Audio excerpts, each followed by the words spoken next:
संपूर्ण भारत का प्रतिनिधित्व किया। यह एक योग्य शासक के साथ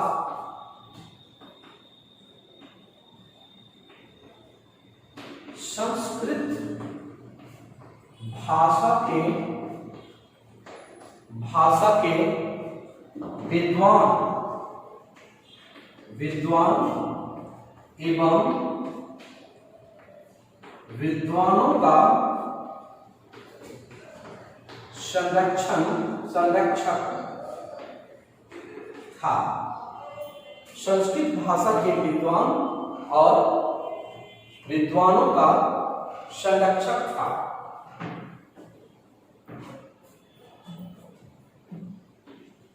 इनके दरबार में वाणभट्ट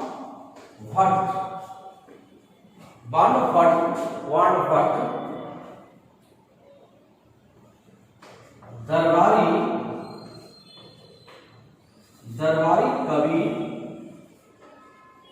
कवि के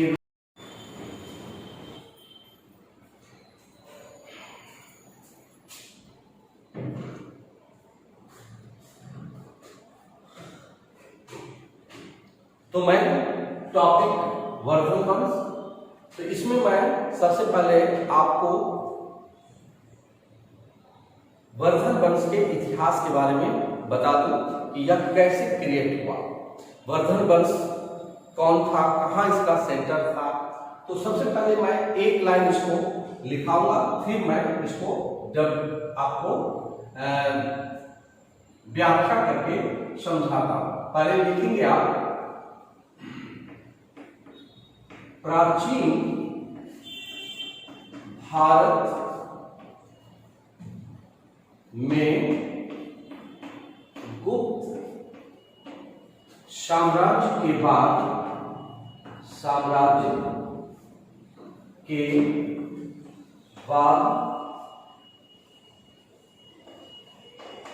छोटे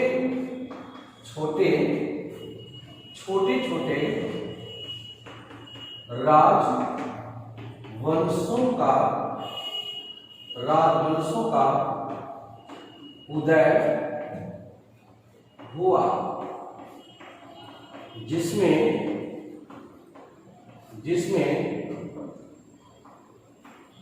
हरियाणा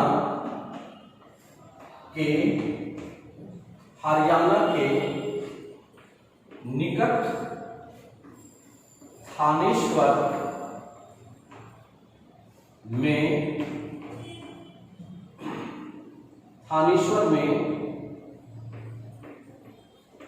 वर्धन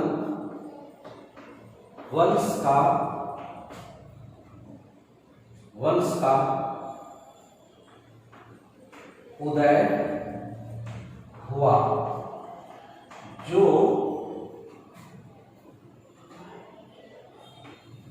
गुप्त काल की प्रतिष्ठा एवं सम्मान को पुनः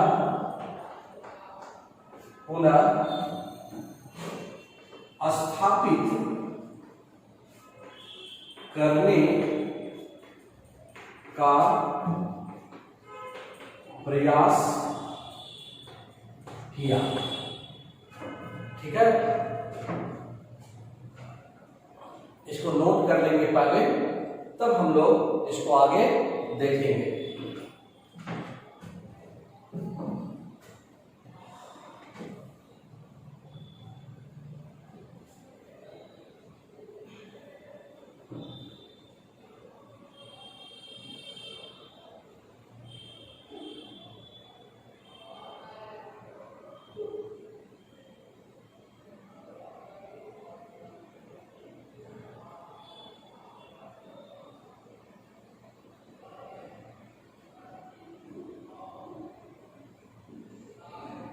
लिख लेंगे तो आप बोल दीजिएगा चैट करके, और मैं तब इसके बारे में और कुछ बताऊंगा और तब आप आगे के इतिहास को जानेंगे।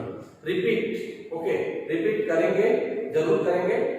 फिलहाल इसको लिखेंगे आप, अगर लिख लिए तो कंफर्म करें।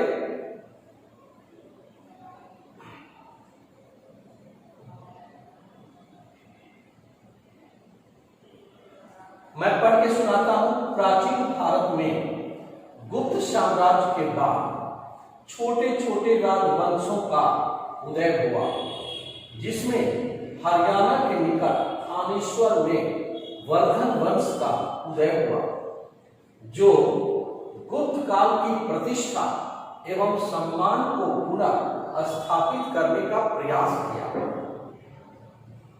ओके, अब मैं आपको ये कह देता हूं, देखिए इतिहास पूर्वाग्रह से ग्रसित होता है।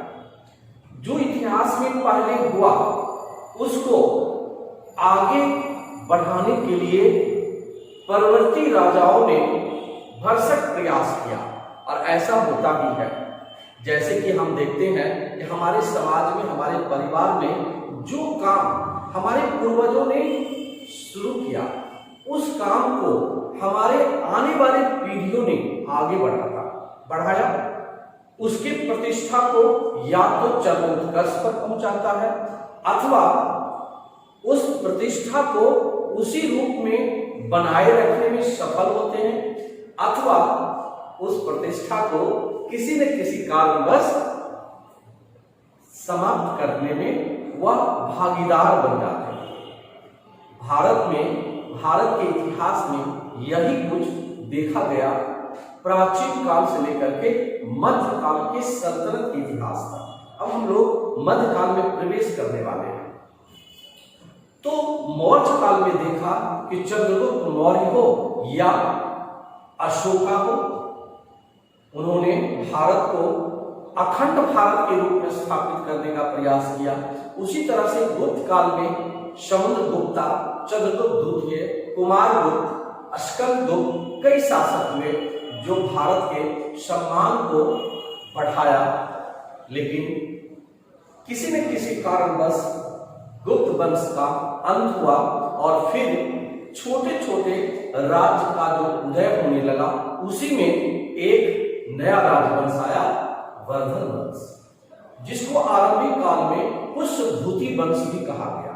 ऐसा कहा जाता है कि पुष्यभूति नाम का एक शासक या एक व्यक्ति ने इस वंश का नींव रखा था।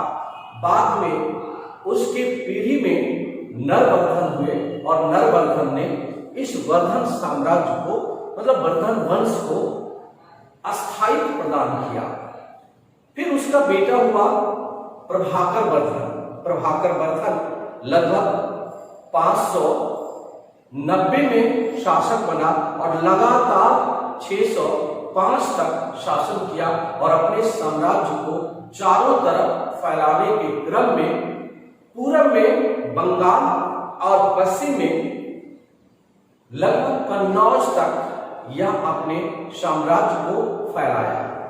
प्रभाकर वर्धन के 3 संतान थे, जिसमें एक पुत्री राजश्री, 2 पुत्र राजवर्धन बड़ा और हर्षवर्धन छोटा था।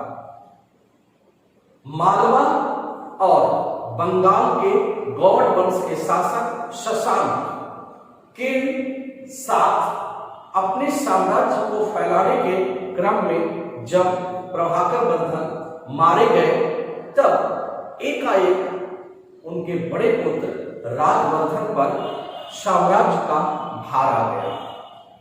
राजवर्धन अपने पिता का बदला लेने के लिए, पिता की मौत का बदला लेने के लिए जब मालवा के शासक और बंगाल के गौड़ वंश के शासक से अभियान के दौरान युद्ध या अभियान किया, तब वह भी असफल हुए और मारे गए।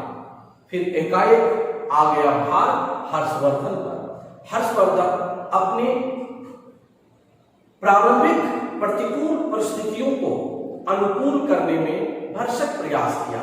मैं संक्षिप्त में इस घटना को बताता हूं, चूंकि एसएससी में इस तरह का डीपली क्वेश्चन पूछा जाता है, नहीं पूछा जाता है, छोटा छोटा क्वेश्चन पूछा जाता है, इसीलिए संक्षिप्त में मैं हर्षवर्धन को फोकस करके हर्षवर्धन प्रारंभिक प्रतिकूल परिस्थितियों को बड़ी कठोरता और साहस पूर्वक सामना किया और वह बंगाल के शासक मालवा के शासक का दमन किया।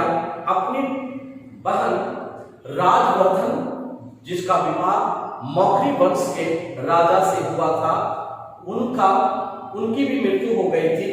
उन्होंने उस राजवंश को फिर से स्थापित किया और उसे अपने राज्य में मिलाया। बंगाल के गौड़ वंश के शासक को उन्होंने पराजित करके हत्या कर दिया। उन्होंने कामरूप के शासक से दोस्ती करके साम्राज्य को चारों तरफ फैलाया और वह बंगाल से लेकर के कन्नौज तक अपने साम्राज्य को जब फैला लिया, तब वह दक्षिण की ओर अभियान किया। दक्षिण भारत के अभियान के लिए वह बड़े ही विशाल सेना का स्थापना किया और दक्षिण भारत के अभियान में जब वह आगे बढ़ा तो कहा जाता है कि नर्मदा नदी के तट पर चालुक्य वंश का एक राजा था पुलकेशी द्वितीय, उनसे वह पराजित हो गया और दक्षिण भारत में हर्षवर्धन का साम्राज्य फैलने में नाकामयाब रहा, असफल हो गया। एक तरफ हर्षवर्धन यूनाइटेड इंडिया को बनाने में भरसक प्रयास किया, तो दूसरी तरफ सामाजिक विकास, सांस्कृतिक डेवलपमेंट, साहित्यिक विकास के क्षेत्र में भी हर्षवर्धन का महत्वपूर्ण योगदान था। जैसे कि उनके दरबारी कवि वान भट्ट जो थे, वह हर्षचरित नाम का एक किताब लिखा जिसमें हर्षवर्धन के पूरे जीवनी और उनके द्वारा किए गए घटनाओं का वर्णन है। खुद हर्षवर्धन के बारे में कहा जाता है कि हर्षवर्धन संस्कृत के प्रखंड विद्वान थे। उन्होंने कई नाटकों की रचना की जिसमें नागानंद, रत्नावली, प्रियदर्शिका, ये सब उनकी अनमोल धरोहर थी। कहा जाता है कि हर्षवर्धन के काल में चीन के प्रसिद्ध यात्री वेनसांग भारत आया और वेनसांग उनके दरबार में रहा। वह उनका राजदूत बनकर के चीन में प्रतिनिधित्व किया भारत का। यहाँ तक कि वेनसांग बौद्ध धर्म के शोध के लिए कई वर्षों तक नालंदा विश्वविद्यालय में अध्ययन किया, फिर अध्यापन किया। इस तरह से हर्षवर्धन सांस्कृतिक विकास में भी बढ़ चढ़ के हिस्सा लिया। हर्षवर्धन बौद्ध धर्म के अनुयायी हो गए और उन्होंने बौद्ध धर्म ही नहीं बल्कि विश्व स्तर पर विश्व धर्म सम्मेलन का आयोजन करवाया जिसका नाम था मोक्ष परिषद। कहा जाता है प्रयाग और कन्नौज में उन्होंने एक मोक्ष परिषद का स्थापना किया था और थानेश्वर से अपना दूसरा राजधानी कन्नौज स्थापित किया। कहा जाता है कि कन्नौज का इतना डेवलपमेंट हो गया, इतना विकास हुआ कि हर्षवर्धन के बाद जब राजपूतों का उदय होता है तो लगभग 200 वर्षों तक तीन राजपूत राजवंश के राजाओं में 200 वर्षों तक सिर्फ कन्नौज पर अधिकार को लेकर के युद्ध चलता रहा था। कन्नौज का इतिहास हर्षवर्धन के साम्राज्य से जुड़ा हुआ है। हर्षवर्धन की मृत्यु होने के बाद यह जीता जागता साम्राज्य का अंत हो गया। जिस तरह से मध्यकाल में विजयनगर साम्राज्य का महत्व था, उसी तरह से प्राचीन भारत के अंतिम काल में हर्षवर्धन के द्वारा डेवलप किया गया कन्नौज के साम्राज्य का भी महत्व था। ठीक है, तो इसको हम आगे बढ़ते हैं और इसके बारे में और कुछ लिखते हैं। सबसे पहले इसका वंशावली तैयार कर देते हैं हम। ठीक है, जैसे हमने लिखा वर्धन वंश पीरियड हो गया लगभग 580 एडी से 647 एडी। क्लियर? इसकी मीटिंग इस तरह से लिखते हैं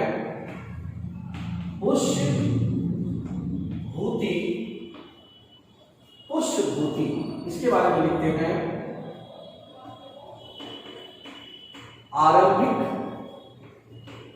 आरंभिक संस्थापक। ठीक है, इसके नीचे लिखते हैं नरवर्धन वास्तविक संस्थापक। इसके नीचे लिखते हैं प्रभाकर वर्धन प्रथम शक्तिशाली शासक। फिर इसके बाद इस तरह से एक एरो बना देते हैं और इसमें लिखते हैं राजवर्धन। फिर लिखते हैं हर्षवर्धन और अंत में देते हैं हर्षवर्धन के बाद राजश्री। ये पुत्री थी, राजश्री पुत्री। ये पुत्र इन्होंने 606 से लेकर के 647 एडी तक शासन किया। ठीक है, ये शासन किया कब से कब तक? 605 से 606 एडी तक। प्रभाकर वर्धन के बारे में कहा जाता है 590 से 605 एडी तक शासन किया और नरवर्धन लगभग 580 से 590 एडी तक शासन किया। ये इनका प्रारंभिक नाम था, वंशावली था। यहां आपको अगर नहीं दिख रहा है, ठीक है, तो मैं इस पे नीचे में यहां लिख देता हूं 580 से 590। इसको 590 से 605 इसको नोट कर लीजिए।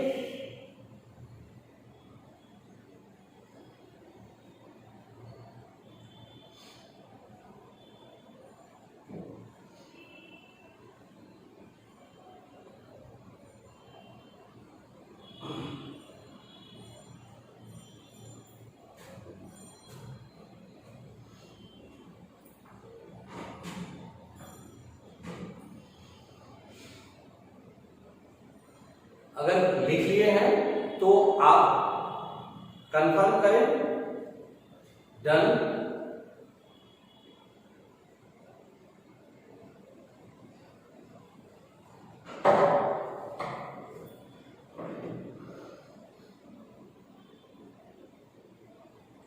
यस, हो गया। ओके, मैं मिटा देता हूं इसको।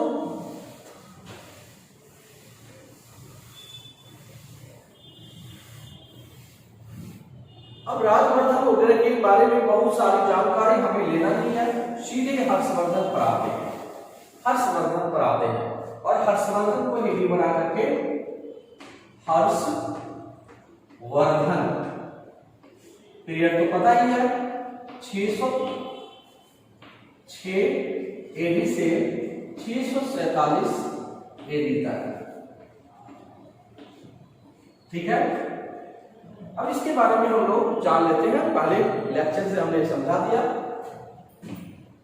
यह प्रभाकर वर्धन का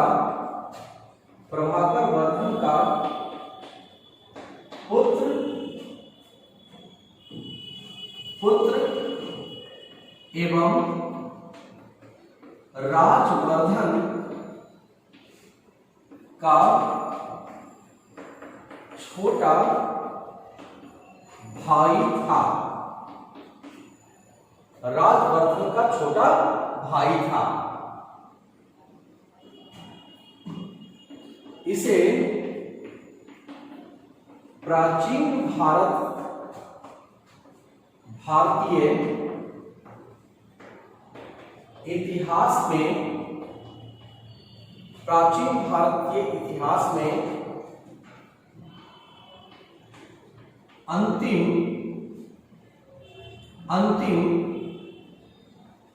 हिंदू शासक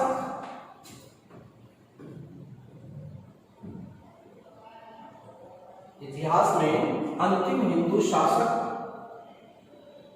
माना जाता है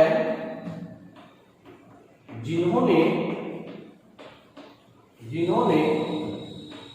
संपूर्ण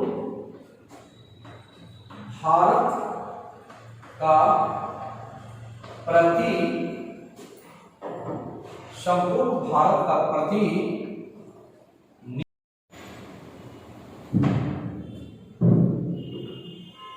दरबारी कवि के रूप में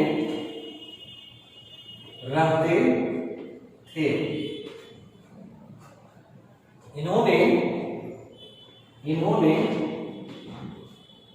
इन्होंने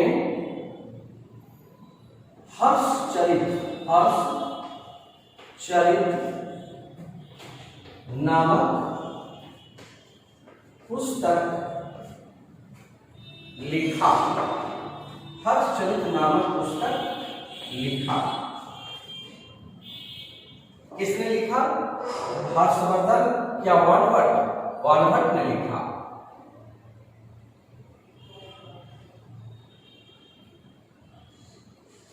यहीं पर लिख लीजिए, पुस्तक लिखा।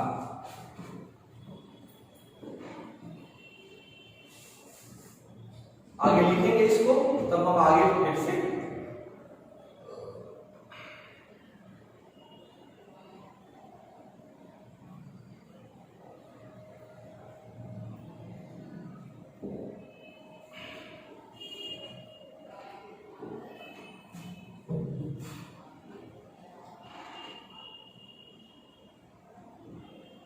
लिख लेंगे तो बोल दीजिएगा।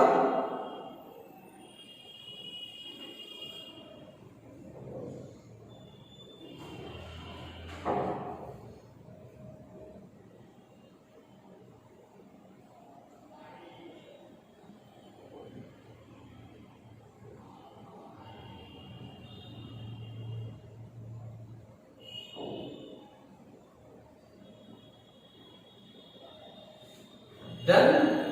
आगे करते हैं हम लोग।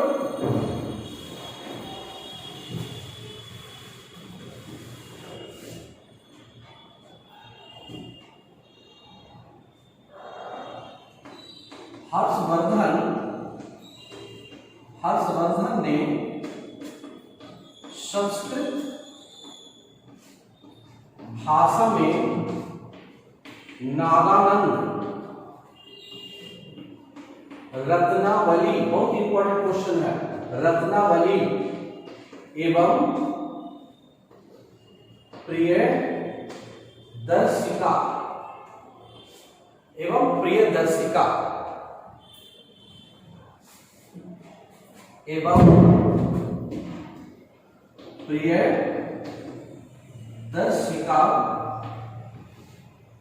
नामक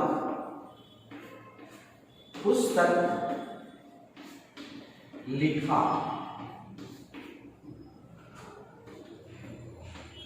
हर्षवर्धन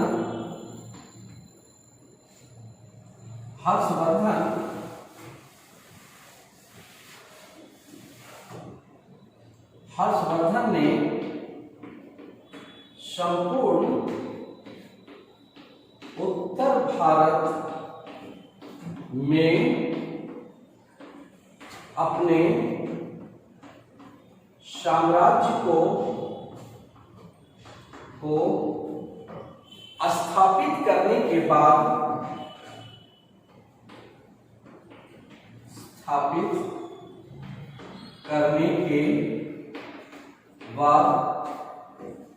दक्षिण भारत का क्या किया? अभियान किया। लेकिन हुआ क्या? लेकिन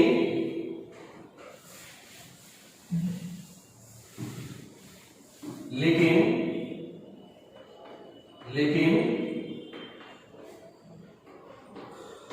नर्मदा नदी के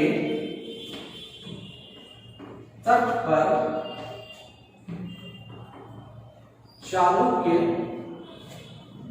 वंश, ये बताफी का चालुक्य था, बताफी कई चालुक्य था, चालुक्य वंश के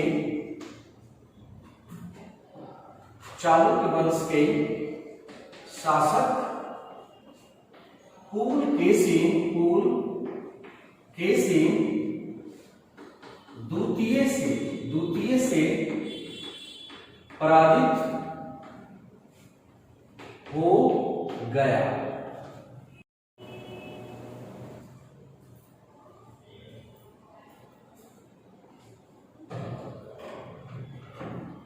हो गया होगा, ओके।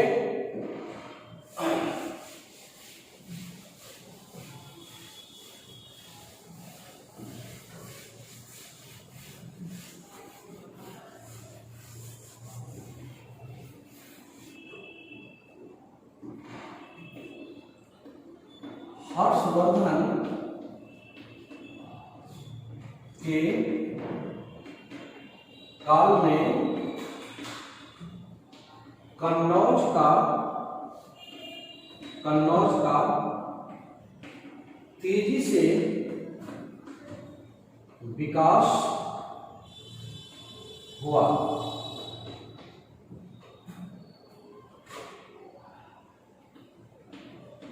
इनके मरने के बाद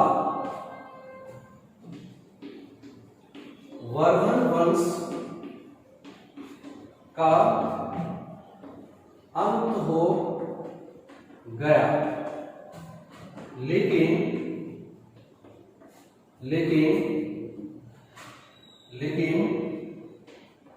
कन्नौज पर अधिकार को लेकर 3 राजपूत राजवंशों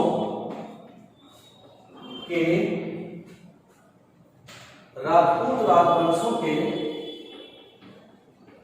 शासकों के बीच लगभग 200 वर्षों तक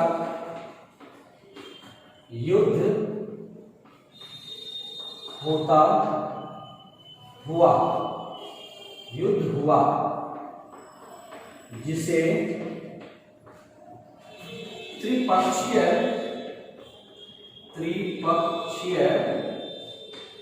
संघर्ष कहा गया। इस हर्षवर्धन में हम लोग संक्षिप्त में लगभग 10 से 15 क्वेश्चन से इंपॉर्टेंट आता है, जैसे कि हर्षवर्धन कौन था? तो प्रभाकर वर्धन का पुत्र और राजवर्धन का भाई था। हर्षवर्धन का शासनकाल क्या था? हर्षवर्धन का शासनकाल 606 से 647 ईस्वी था। हर्षवर्धन के काल में कौन से यात्री आया था? वैनशान चीन से आया था। हर्षवर्धन का राजधानी कहाँ था? तो हर्षवर्धन का प्रारंभिक राजधानी थानेश्वर और दूसरी राजधानी कन्नौज था। हर्षवर्धन हर्षचरित्र की रचना किसने की? वानभट्ट ने किया। वानभट्ट कौन था? तो हर्षवर्धन का दरबारी कवि था। हर्षवर्धन किन पुस्तकों की रचना की? तो नागानंद, रत्नावली और प्रियदर्शिका। हर्षवर्धन ने कहाँ मोक्ष परिषद अर्थात विश्व धर्म सम्मेलन का आयोजन करवाया? तो प्रयाग और कन्नौज में। हर्षवर्धन ने अपने साम्राज्य को फैलाने के लिए जब दक्षिण भाग का अभियान किया तो किस राजवंश के राजा से पराजित हुआ? तो चालुक्य वंश, जो बताफी का चालुक्य था। वह राजा कौन था? पुलकेशिन द्वितीय था। ठीक है। हर्षवर्धन के बाद भारत में राजपूत राजवंश का उदय हुआ। क्यों हुआ? क्योंकि उसको दमन करने वाला कोई ऐसा योग्य शासक नहीं रहा और फिर राजपूतों का उदय हुआ। ठीक है। तो अगला चैप्टर हम लोग पढ़ेंगे नेक्स्ट चैप्टर राजपूत काल, जो लगभग 700 एडी से लगभग 1200 एडी के बीच का पीरियड होगा। राजपूत काल जिसको कहते हैं राजपूताना पीरियड। ठीक है, तो राजपूत काल हम लोग का नेक्स्ट टॉपिक होगा। आज इतना ही रखते हैं और आज का पाठ यहीं हम लोग समाप्त करते हैं। ठीक है, ओके, आपका गुड नाइट। अगले क्लास में हम लोग मिलेंगे, तब तक के लिए शुभ रात्रि। ठीक है, ओके, थैंक यू।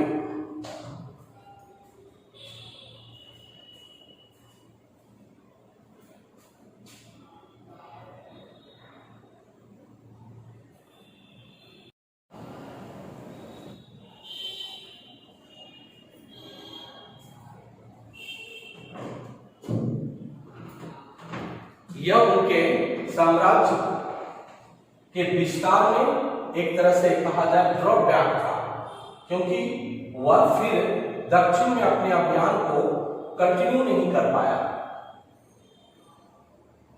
इस पॉइंट को लिख लीजिए। हमने क्या लिखा? हर्षवर्धन ने संस्कृत भाषा, यहां में छूटा हुआ है, संस्कृत भाषा में नागानंद रत्नावली एवं प्रियदर्शिका नामक पुस्तक लिखा। हर्षवर्धन ने संपूर्ण उत्तर भारत में अपने साम्राज्य को स्थापित करने के बाद दक्षिण भारत का अभियान किया, लेकिन नर्मदा नदी के तट पर चालुक्य वंश, जिसको वतापी कहा गया, चालुक्य वंश के शासक पुलकेशिन द्वितीय से पराजित हो गया।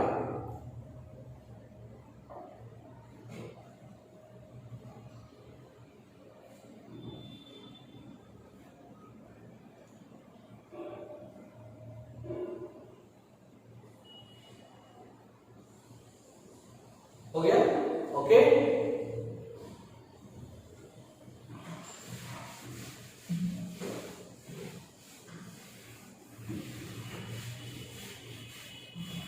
बड़ा इंपॉर्टेंट सेक्शन है कि हर्षवर्धन के शासनकाल में हर्षवर्धन के शासन काल में चीन के प्रसिद्ध बौद्ध यात्री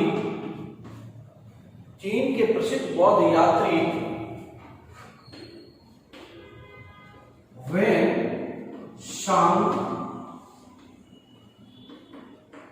भारत आया तथा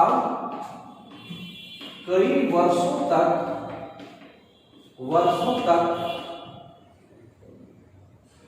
नालंदा विश्वविद्यालय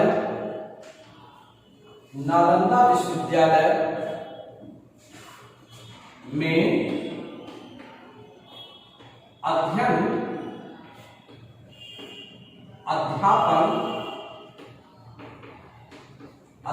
अध्यापन किया।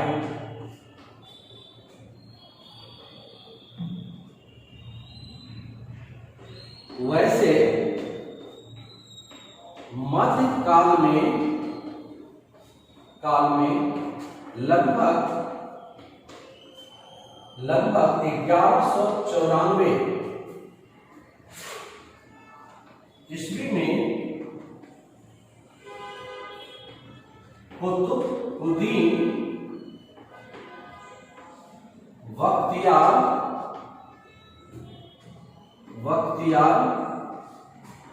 खिलजी ने इस विश्वविद्यालय में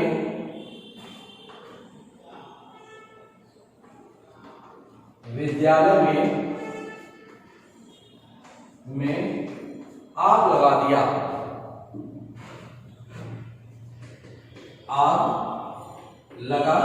दिया।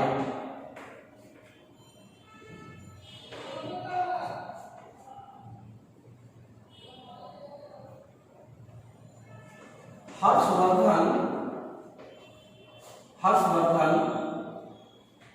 कन्नौज को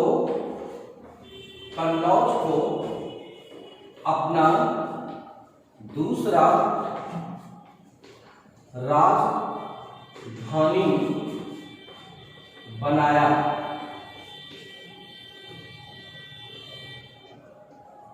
कन्नौज एवं प्रयाग में इन्होंने दो विश्व धर्म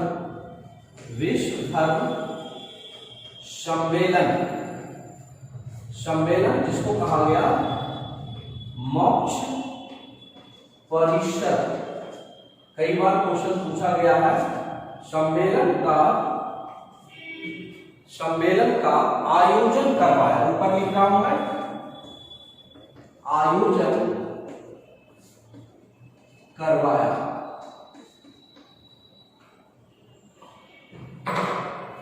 मोक्ष परिषद का आयोजन कहां करवाया गया था हर्षवर्धन के द्वारा, वो चीज आप देख लीजिए।